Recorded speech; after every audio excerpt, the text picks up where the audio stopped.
So, dito yung calcio ko is pwede siya mag-type ng pangalan or ano.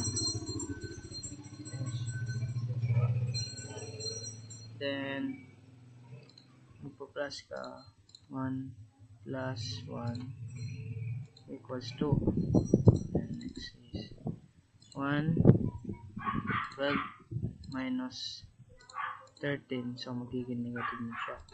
Negative 1. Then, 12 minus 12 equal 12 minus, then pwede din palang i-back yung ano, pag mali ka na input. 12 minus 12 equals 0.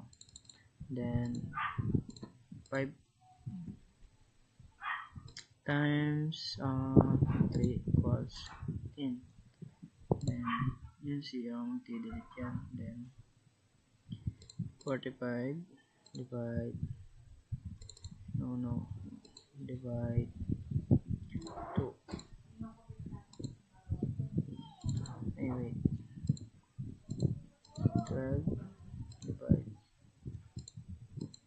equals 6. And 12 modulus 2 equals 0.94. Bumukuha na din yung ano, decimal. Tapos